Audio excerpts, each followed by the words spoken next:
السلام علیکم ورحمۃ اللہ وبرکاتہ۔ ان الحمد للہ والصلاة والسلام علی سید الانبیاء وعلی آلہ وصحبہ اجمعین، اما بعد فاعوذ باللہ من الشیطان الرجیم، بسم اللہ الرحمن الرحیم۔ انشاءاللہ الرحمن آج کے اس لیسن میں سورۃ آل عمران آیت 193 کا ترجمہ اور معنی کی مختصر سی وضاحت ہم پڑھیں گے اللہ کے حکم سے۔ اعوذ باللہ من الشیطان الرجیم، بسم اللہ الرحمن الرحیم۔ ربنا، اے ہمارے پروردگار، اننا، بے شک ہم نے سنا، منادیا ینادی للایمان ان آمنوا بربکم، ایک پکارنے والے کو جو کہ پکار رہا تھا ایمان کے لیے کہ اپنے رب کے ساتھ ایمان لاؤ۔ فآمنا، تو ہم ایمان لے آئے۔ ربنا، اے ہمارے پروردگار، فاغفر لنا ذنوبنا، تو بخش دے ہمیں ہمارے گناہ، وکفر عنا سیئاتنا، اور دور کر دے ہم سے ہماری برائیاں، وتوفنا مع الابرار، اور ہمیں فوت کرنا تو نیک لوگوں کے ساتھ کرنا۔ اعوذ باللہ من الشیطان الرجیم، بسم اللہ الرحمن الرحیم۔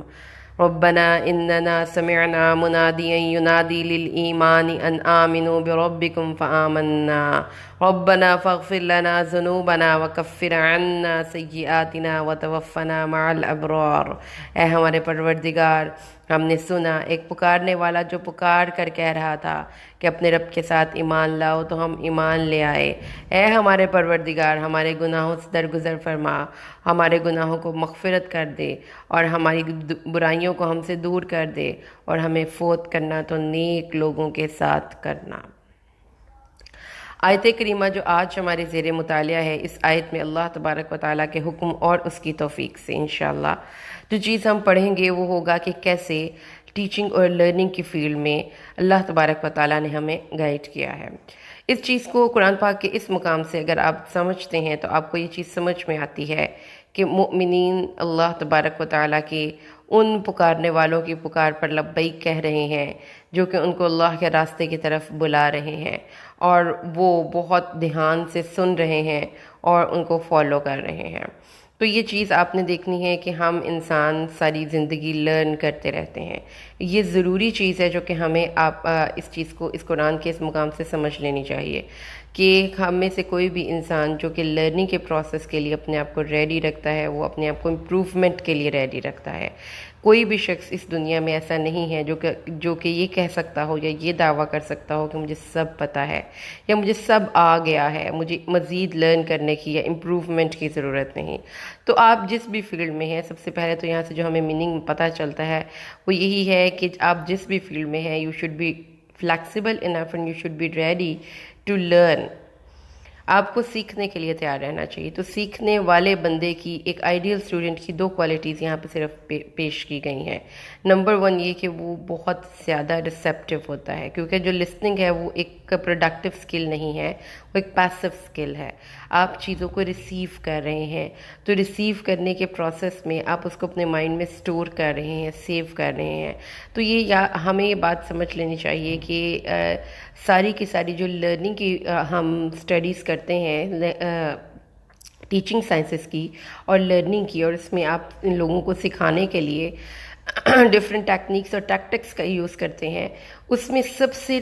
ٹاپ پہ جو چیز ہے، اگر ایجوکیشن کے کچھ اسٹوڈنٹس یا ٹیچر ہیں تو وہ یہ میری بات سے متفق ہوں گے کہ آپ کے لیے لرننگ کے لیے لرنر کی ریڈینس بہت ضروری ہے۔ جب لرنر ریڈی ہوگا لرن کرنے کے لیے تو ہی وہ اس کو ریسیو کر کے اس کو ریپروڈیوس کر سکتا ہے یا اس کو دوبارہ سے دہرا سکتا ہے۔ اگر آپ لرننگ کے لیے ایک کلاس روم میں موجود بھی ہیں، ایک ایٹماسفیئر میں موجود بھی ہیں، آپ کو ایک ایسا فورم مل گیا جس میں ایک ٹیچر ہے جو آپ کو سکھا رہا ہے اور آپ سیکھ رہے ہیں، اس کلاس روم میں بیٹھے ہوئے ہیں یا وہ لیکچر اٹینڈ کر رہے ہیں کسی بھی فارم میں، لیکن اگر آپ مینٹلی طور پر اس کو سیکھنے کے لیے تیار نہیں تو سن لینے سے آپ سیکھیں گے نہیں۔ تو جو سمعنا کا لفظ ہے اس میں ہے بغور سنیں، دھیان سے سنیں، کان لگا کر سنیں، انڈرسٹینڈ کریں، اینڈ دین فآمنا، تو اس میں پھر ہم نے ایمان لانا ہے۔ مطلب آمنا سے مراد یہاں پر ایک تو ہم اگر اس کی کانٹیکسٹ میں بات کو سمجھتے ہیں تو وہ مومنین کی کوالٹیز ہیں، لیکن اگر آپ اس کو پریکٹیکل لائف سے کنیکٹ کرتے ہیں تو اس کا مطلب یہ ہے کہ جب تک ایک اسٹوڈنٹ ٹیچر کی بات پر عمل نہیں کرے گا تو وہ کامیاب نہیں ہو سکتا۔ خالی سن لینا اور ریٹین کر لینا نالج کو انف نہیں ہے، جب تک کہ آپ ان چیزوں پر عمل نہ کریں، اس نالج کو عمل میں نہ لائیں جس نالج کو آپ سیکھنے کے لیے تیار تھے، تو اس کا آپ کو بینیفٹ ہوگا۔ تو یہ دو باتیں سیکھ لینے کے بعد ہم اب ان آیات کو سمجھتے ہیں کہ اللہ نے فرمایا کہ ہم نے سن لیا کسی ایک منادی کو جو بلا رہا تھا ایمان کی طرف، تو آ جائیے اس شخص کی طرف جو کہ ٹیچنگ کر رہا ہے، یعنی کہ منادی کر رہا ہے، بلا رہا ہے، اور ٹاپ پہ جو چیز جو بھی علوم میں ہے وہ وہی علم ہے کہ جو شخص آپ کو اللہ سے جوڑے، وہ علم کوئی بھی کیوں نہ ہو، لیکن ہر علم کی جو معراج ہے، جو کلائمیکس ہے، جو اس کا کلمینیٹنگ پوائنٹ ہے، جو اس کا سمم بونم ہے، وہ یہی ہے کہ کسی بھی علم کی اینڈ حد وہ یہی ہے کہ آپ اس خالق کو پہچان لیں جس نے اس علم کو پیدا کیا ہے، جس نے اس فیلڈ کو پیدا کیا ہے، جس نے اس چیز کو پیدا کیا ہے جس کو کہ آپ سیکھ رہے ہیں، پڑھ رہے ہیں۔ آپ ایک ٹیچر ہیں، آپ ایک باٹنی کے ٹیچر ہیں، آپ ایک فزکس کے ٹیچر ہیں، آپ ایک کیمسٹری کے ٹیچر ہیں، آپ حساب کے میتھمیٹکس کے ٹیچر ہیں، آپ یا کوئی لینگویجز کے ٹیچر ہیں، آپ اردو کے، آپ انگلش کے ٹیچر ہیں، یا آپ کوئی سوشل سائنسز کے ٹیچر ہیں، آپ سوسیالوجی کے اور ہسٹری کے ٹیچر ہیں۔ ہر چیز کا اینڈ، ہر علم ہمیں اللہ سے جوڑے۔ تو اس میں جو یہ ہے نا منادی ینادی للایمان، اس میں کیا ہے کہ ان علوم میں سب سے ٹاپ کا علم یہ ہے کہ ہم اللہ کو پہچان لیں اور اس پر ایمان لے آئیں۔ تو اس کے چینلز مختلف ہو سکتے ہیں، اس کے سورسز مختلف ہو سکتے ہیں، اور ان سورسز میں جو سب سے اوپر سورس ہے اللہ تک پہنچنے کا وہ اس کتاب اللہ کا علم ہے، کہ آپ اس کتاب کو پڑھیں، پھر آپ اپنے خالق کو پہچانیں، اور پھر ایمان کے درجے میں ایک تو ہوتا ہے سمجھ لینا، انڈرسٹینڈ کر لینا، درست مان لینا، اور ایک ہوتا ہے ایمان لے آنا کہ جس میں آپ اپنے آپ کے اندر شرح صدر کے ساتھ، پورے امن کے ساتھ، کسی بھی ڈاؤٹ کے بنا اس چیز کو لے لیں اور یقین رکھیں جو ہمیں بتایا جا رہا ہے وہ بالکل ٹھیک ہے۔ فآمنا، تو اس ایمان کے لفظ میں خلوص نیت بھی آ جاتی ہے کہ ہم نے خلوص نیت سے اللہ اس علم کو لیا اور اس کو اپنے عمل میں ڈھالنے کی کوشش کرتے رہے۔ تو ان آیات کا مطلب ہمیں سمجھ میں آ گیا کہ اس میں دو تین میننگز ہم اس میں نکال سکتے ہیں۔ پہلا سب سے میننگ تو یہی ہے کہ بے شک تمام کاموں میں، تمام علوم میں، تمام پروفیشنز میں جو چوٹی کا پروفیشن ہے وہ یہی ہے کہ لوگوں کو اللہ سے ملایا جائے اور اس کتاب کے ذریعے اللہ سے ملایا جائے۔ خیرکم من تعلم القرآن وعلمہ، حدیث اس بات کی ہمیں صراحت سے وضاحت کرتی ہے کہ تم میں سے بہترین شخص وہ ہے جو علم سیکھے، قرآن کا علم سیکھے اور دوسرے انسانوں کو سکھائے۔ تو جو یہ خیر کا ٹائٹل ہے وہ مل جاتا ہے اس شخص کو جو انسانوں کو اللہ سے جوڑنے کے لیے کتاب اللہ کا پرچار کرتا ہے۔ تو یہاں پہ اب جو منادی کا لفظ ہے اس کو بھی ذرا سمجھ لیں تاکہ ہمیں یہ پتہ چلے کہ قرآن کا علم، دین کا علم، اللہ کی باتیں انسانوں تک پہنچانے والے شخص کو کس حد تک کوشش کرنی چاہیے۔ جو ندا کا لفظ ہے وہ ایکچولی نکلتا ہے ایک ایسی اونچی آواز کے لیے جس میں کبھی کبھی ورڈز ہوتے بھی ہیں اور کبھی کبھی ورڈز نہیں بھی ہوتے۔ تو اس میں ندا ہے یعنی اونچی آواز میں پکار کر لوگوں کو بتانا ہے، سرگوشی میں بات نہیں کرنے۔ تو جب آپ اونچی آواز میں لوگوں کو منادی کرتے ہیں تو اس کا مطلب پھر کیا ہوا؟ آج کے دور میں آپ ذرا اپنے مائنڈ کو یوز کریں کہ لاسٹ منادی آپ نے کب سنی تھی اپنے اس سچویشن میں۔ اگر آپ ایک لوکیلٹی میں رہتے ہیں تو منادی کیسے کی جاتی ہے؟ محلے کی مسجد میں اعلان کر کے۔ کوئی بھی بات کسی کو کہنی ہو تو مساجد کے لاؤڈ سپیکرز کا استعمال کر کے اس کو علاقوں تک، اہل علاقہ تک بات کو پہنچا دیا جاتا ہے۔ اس سے اور اس کے علاوہ کوئی اور سورس وہ ہے کہ آپ ٹی وی پہ اشتہارات چلاتے ہیں، وہ بھی ایک منادی ہوتی ہے۔ یا پھر آپ رکشوں کے پیچھے وہ جو لگا دیتے ہیں flex board, flex science, different forms ہیں نا۔ اس کو اب آپ دوسرے لفظوں میں کہیں گے کہ ایک چیز کو ریپیٹیڈلی کسی کو بتانا یعنی کہ پروپوگیٹ کرنا۔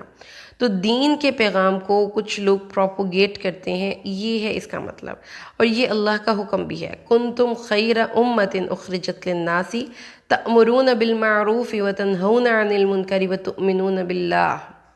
کہ تم بہترین امت ہو جس کو لوگوں کے لیے بنا دیا گیا۔ اب وہ اس امت کی کوالٹی کیا ہے؟ why they have chosen and what is the quality جس کی وجہ سے وہ خیر رہیں گے،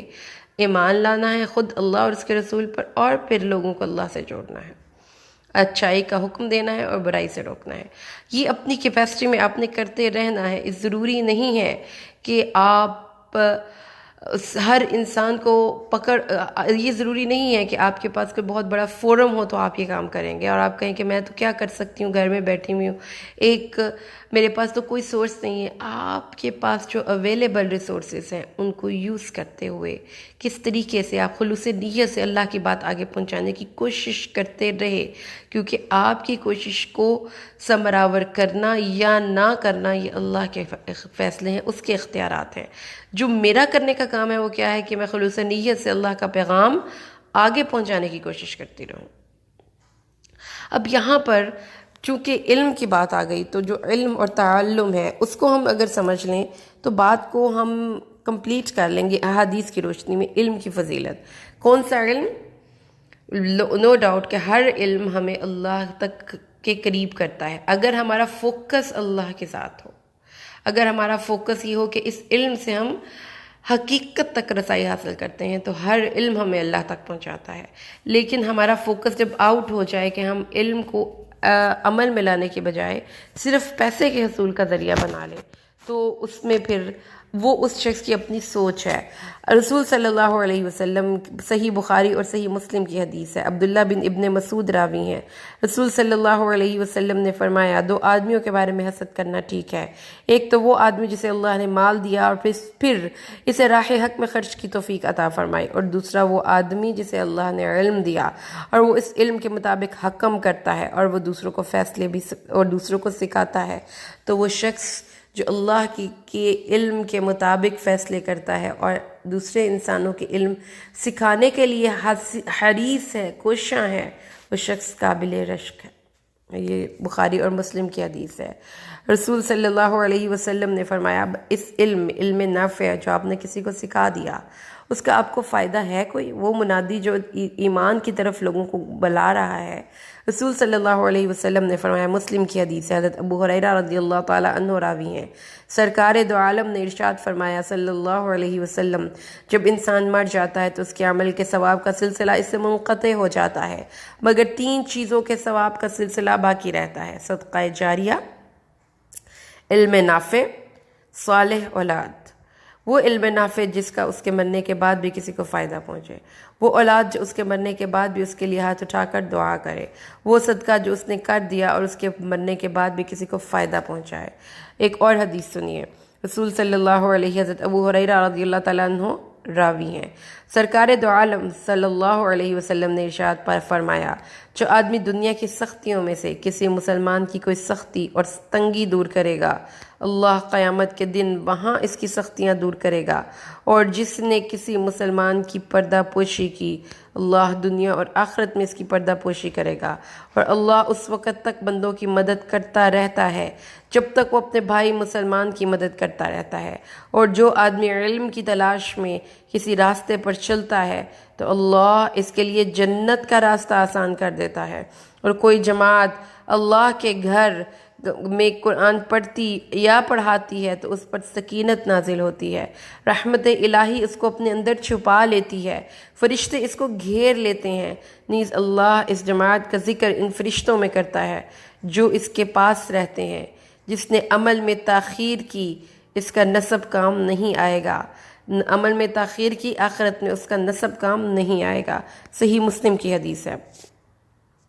کہ اس میں ہم نے کیا پڑھا کہ جو علم کے راستے پر چلتا ہے اللہ جنت کے لیے اس کا راستہ آسان کر دیتے ہیں، اور کوئی بھی محفل، کوئی بھی جماعت مل کر اللہ کا ذکر کرتی ہے مگر سکینت ان کو ڈھانپ لیتی ہے، رحمت کے فرشتے ان کو گھیر لیتے ہیں، اور اللہ ان کا تذکرہ اپنے پاس فرشتوں میں بطور فخر کرتے ہیں۔ سبحان اللہ۔ اب اس کے بعد ایک اور حدیث، حضرت ابو ہریرہ رضی اللہ تعالی عنہ راوی ہیں۔ یہ بات سمجھنا بہت ضروری ہے کہ دین کا علم پڑھانے والا اور پڑھنے والا ایک بگ رسپانسبلٹی لیتا ہے، کیونکہ کوئی بھی اور علم جب آپ پڑھ رہے ہیں یا پڑھا رہے ہیں تو آپ کسی انسان کے لیے سے بھی ریوارڈ چاہ جائیں تو آپ کو شاید اس کا اتنا نقصان نہ ہو، لیکن دین کا علم پڑھانے والے بندے کا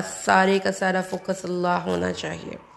دنیا اس کا مطمئن نظر نہیں ہونی چاہیے، کیونکہ وہ ایک بڑی رسپانسبلٹی لے کر چل رہا ہے کہ وہ لوگوں کو اللہ سے ملا رہا ہے۔ لہٰذا اگر وہ عالم بھی ہو اور اس پہ عامل بھی ہو، لیکن اس کا ریوارڈ وہ انسانوں سے چاہے تو اس کو فائدہ کوئی نہیں، کیونکہ حدیث کے الفاظ سن لیجئے۔ ابو ہریرہ رضی اللہ تعالیٰ عنہ راوی ہیں، رسول صلی اللہ علیہ وسلم نے ارشاد فرمایا، قیامت کے دن پہلا آدمی جس پر خلوص نیت کو ترک کرنے کا حکم لگایا جائے گا وہ ہوگا جسے شہید کیا گیا تھا، چنانچہ وہ پیش کیا جائے گا، اللہ اس کو اپنی نعمتیں یاد کروائے گا اور وہ یاد کرے گا، پھر اللہ فرمائے گا تم نے ان نعمتوں کا شکر میں کیا کام کیا؟ تو اس نے فرمائے گا، وہ کہے گا یا اللہ میں تیری راہ میں لڑا یہاں تک کہ شہید کر دیا گیا۔ اللہ فرمائے گا تو جھوٹ بولتا ہے، کیونکہ تو اس لیے لڑا تھا کہ تجھے بہادر کہا جائے اور تجھے بہادر کہہ دیا گیا۔ تیرا اصل مقصد مخلوق سے حاصل ہوا، مجھ سے کیا چاہتا ہے؟ پھر حکم دیا جائے گا اس کو منہ کے بل کھینچا جائے اور اس کو آگ میں پھینک دیا جائے۔ پھر دوسرا آدمی ہوگا جس نے علم حاصل کیا، لوگوں کو تعلیم دی، قرآن پڑھا، اللہ اس کو لائے گا، اللہ تعالیٰ اس کو اپنی دی ہوئی نعمتیں یاد دلائے گا جو اسے یاد آ جائیں گی۔ پھر اللہ پوچھے گا تم نے ان نعمتوں کا شکر میں کیا اعمال کیے؟ وہ کہے گا میں نے علم حاصل کیا اور دوسروں کو سکھایا، تیرے ہی لیے قرآن پڑھا۔ اللہ فرمائے گا تو جھوٹا ہے، تو نے علم محض اس لیے حاصل کیا تھا کہ تجھے عالم کہا جائے، اور قرآن اس لیے پڑھا کہ لوگ تجھے قاری کہیں، چنانچہ تجھے عالم اور قاری کہہ دیا گیا۔ پھر حکم دیا جائے گا اس کے منہ کے بل گھسیٹا جائے یہاں تک کہ اسے آگ میں ڈالا جائے۔ پھر تیسرا وہ آدمی ہوگا جس کو اللہ نے معیشت میں وسعت دی، ہر قسم کا مال عطا فرمایا، اس کو بھی اللہ فرمائے گا اپنی نعمتیں یاد کروائے گا، اس کو یاد آ جائیں گی۔ پھر اللہ اس سے فرمائے گا تم نے ان نعمتوں کا شکر کیسے ادا کیا؟ اس نے کہا اللہ میں نے ایسی کوئی راہ نہیں چھوڑی جس میں نے تیری خوشنودی کے لیے مال نہ خرچ کیا ہو۔ اللہ فرمائے گا تو جھوٹا ہے، تو نے خرچ اس لیے کیا تاکہ تجھے سخی کہا جائے اور وہ تجھے کہہ دیا گیا۔ پھر حکم دیا جائے گا اس کے منہ کے بل گھسیٹا جائے اور اس کو آگ میں پھینکا جائے۔ تو پیاری بہنوں، ضروری ہے کہ اس علم کو حصول کے لیے خالص نیت اللہ کے لیے کی جائے۔ اپنی نیتوں کی تجدید کر لیجئے کس لیے آپ اس علم کو حاصل کرنے کے لیے تیار ہیں۔ ایک اور حدیث ہے، رسول صلی اللہ علیہ وسلم کا ارشاد پاک ہے، حضرت شقیق راوی ہیں کہ حضرت عبداللہ بن مسعود ہر جمعرات کے روز لوگوں کو واعظ و نصیحت کیا کرتے تھے۔ تو ایک شخص نے کہا کہ آپ ہمیں روز نصیحت کریں، تو آپ نے فرمایا کہ میں نے بھی رسول صلی اللہ علیہ وسلم کو یہی کرتے ہوئے سنا ہے کہ تھوڑی واعظ و نصیحت کی جائے جو کہ گراں نہ گزرے، یعنی آپ صلی اللہ علیہ وسلم کا بھی یہی طریقہ کار تھا کہ اتنا کسی کو سکھاتا جتنا وہ ایزیلی ریسیو کر کے اپنے اندر اس کو انڈرسٹینڈ کر کے رکھ سکتے ہوتے۔ رسول صلی اللہ علیہ وسلم نے یہ بات ہمیں بتائی کہ علم کا حصول ایک بہت ہی عظیم الشان چیز ہے۔ حدیث سنیے، ابو امامہ باہلی سے روایت ہے، سرکار دو عالم صلی اللہ علیہ وسلم کے سامنے دو آدمیوں کا ذکر کیا گیا، ایک عابد تھا اور ایک عالم تھا۔ ایک عابد تھا، عبادت گزار تھا، ایک عالم تھا، علم حاصل کرتا اور علم سکھاتا تھا۔ آپ سے پوچھا گیا دونوں میں سے افضل کون ہے؟ آپ نے فرمایا عالم کو عابد پر ایسی ہی فضیلت ہے جیسے میری فضیلت اس آدمی پر جو تم میں سے ادنا درجے کا ہو۔ دوبارہ کیا لفظ اللہ کے نبی نے فرمایا؟ عالم کو عابد پر، حالانکہ عبادت گزار بندہ بھی اللہ کے بڑے محبوب ہے، لیکن اگر دونوں کے مراتب کا کمپیریزن کیا جائے تو فرمایا عالم کو عابد پر ایسے ہی فضیلت ہے جیسی میری تم میں سے کسی ادنا درجے کے صحابی پر۔ پھر اس کے بعد آپ نے فرمایا اللہ بلا شبہ، اللہ اور اس کے فرشتے اور آسمان و زمین کی تمام مخلوقات، یہاں تک کہ چیونٹیاں اپنے بلوں میں اور مچھلیاں اس آدمی کے لیے دعائے خیر کرتی ہیں جو لوگوں کو بھلائی سکھاتا ہے۔ یہ ترمذی کی روایت ہے، اور ترمذی اور دارمی نے اس روایت کو نقل کیا ہے جس میں رجلان کا لفظ نہیں کہا۔ سرکار دو عالم نے فرمایا عالم کو عابد پر ایسی ہی فضیلت ہے جیسی تم میں سے کسی ادنا آدمی پر۔ پھر آپ نے آیت پڑھی انما یخشى اللہ من عبادہ العلماء، اللہ سے اس کے عالم بندے ہی ڈرتے ہیں۔ اللہ کو صحیح معنوں میں پہچانتے وہی ہیں جو کہ عالم ہیں، لہذا اللہ کو پہچاننے کے لیے، اللہ کو جاننے کے لیے اس علم کو حاصل کیجئے، کیونکہ حدیث میں آتا ہے، عبداللہ ابن عباس راوی ہیں، جامعہ ترمذی اور ابن ماجہ کی روایت ہے، کہ سرکار دو عالم نے ارشاد فرمایا کہ ایک فقیہ یعنی کہ عالم دین شخص شیطان پر 1000 عابدوں سے زیادہ بھاری ہے۔ رسول صلی اللہ علیہ وسلم نے اس بات کو سمجھایا کہ علم کا حصول ایک بہت ہی عظیم الشان چیز ہے جو کہ اللہ جس کو انتخاب کرے دینے کے لیے۔ ابو ہریرہ راوی ہیں، رسول صلی اللہ علیہ وسلم نے فرمایا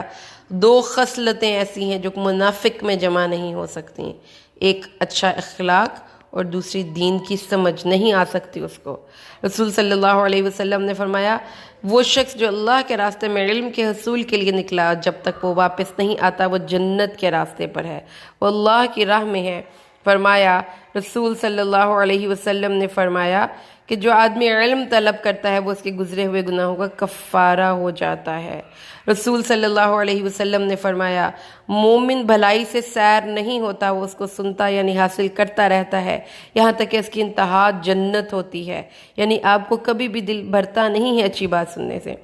رسول صلی اللہ علیہ وسلم نے یہ بات ہمیں سمجھائی ہے کہ جس انسان کو اللہ نے علم دیا وہ دوسروں تک پہنچائے، اس کو چھپا کر نہ رکھے۔ رسول صلی اللہ علیہ وسلم نے یہ بات ہمیں سمجھائی ہے کہ اللہ اس بندے کو تر و تازہ رکھے جس نے رسول کی کوئی بات سنی اور اس کو آگے پہنچائی۔ اس لیے ہم پر یہ فرض ہو گیا کہ جو علم ہمارے پاس ہے وہ امانت ہے، اسے آگے پہنچائیے۔ جو علم آپ کے پاس آ گیا، کوئی اچھی بات، اس کو آگے پہنچائیے، یہ آپ کے پاس ایک امانت ہے۔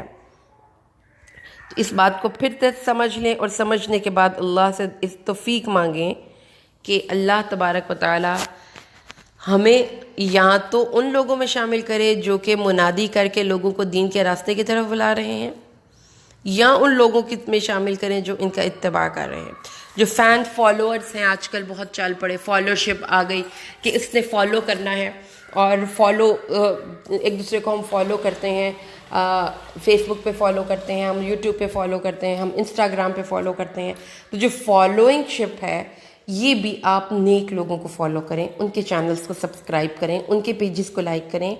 تاکہ ہمیں ہر سورس جو بھی ہمارے ارد گرد ہے ہم اپنا ماحول ایسا بنا لیں کہ جس ماحول ہم جہاں سے بھی کوئی بات سنیں ہمارے کانوں میں اچھی بات پڑے، اور ہم غلط باتوں سے اپنے کانوں کو روک لیں۔ کیونکہ جب آپ اپنے سبسکرائب کر لیتے ہیں چینلز تو آپ کو پھر نوٹیفیکیشنز آتے ہیں، تو جب نوٹیفیکیشنز آتے ہیں تو یہ ایک طرح سے ریمائنڈرز ہوتے ہیں کہ اب آپ جس کو فالو کر رہے ہیں وہ کوئی اچھی بات دوبارہ سے کر چکا ہے، تو اس کو دیکھیں۔ تو اس کے لیے پھر ہمیں چاہیے کہ ہم اچھے چینلز کو سبسکرائب کریں، اچھے لوگوں کو فالو کریں، تاکہ جب بھی ہم کوئی چیز دیکھیں اپنے سوشل میڈیا کے استعمال سے تو ہمارے کانوں میں ہمیشہ اللہ کا ذکر اور اس کی اچھی بات ہی پڑے۔ تو یہ منادی ہے، اپنی کیپیسٹی میں آپ جو کر سکتے ہیں وہ کریں خلوص نیت سے۔ اور اگر آپ اسٹوڈنٹ ہیں تو ایک بہت ہی زیادہ